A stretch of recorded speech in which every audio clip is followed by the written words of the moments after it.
Salut à toutes et à tous, Marty Japan pour un tout nouveau déballage. Et bien qu'on le voit aujourd'hui, on va s'attarder encore une fois sur de la figurine.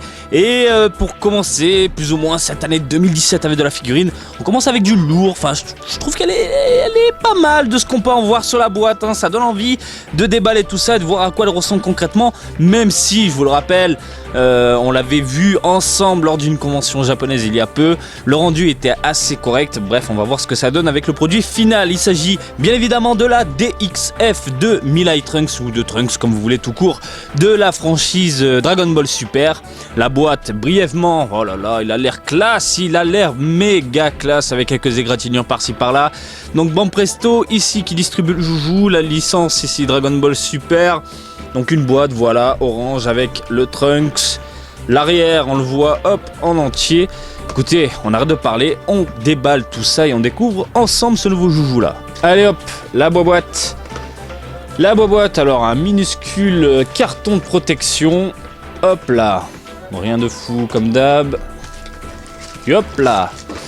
Donc la figurine est déjà montée. On a tout simplement deux pièces. Le socle, simple, plastique, noir. Rien de fou.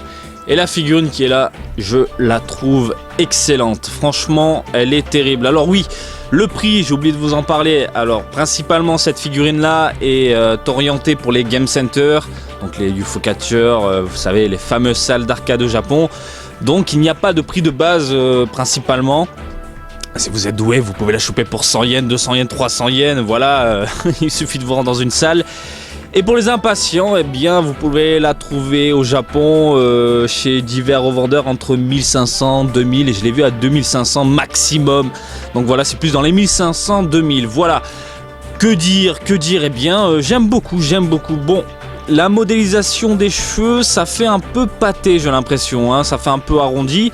Mais bon, on s'en fout, franchement, regardez, hop, là, le rendu total, je le trouve méga classe. Alors, les contrastes, il y en a énormément.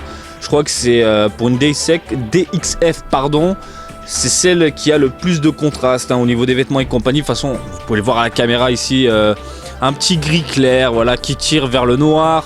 Des diverses tonalités au niveau du jean, hop là au niveau de la veste, le Capsule Corporation bien sympa. On a ici vêtements déchirés, on peut voir le pull juste en dessous, hop là de ce côté là la même chose.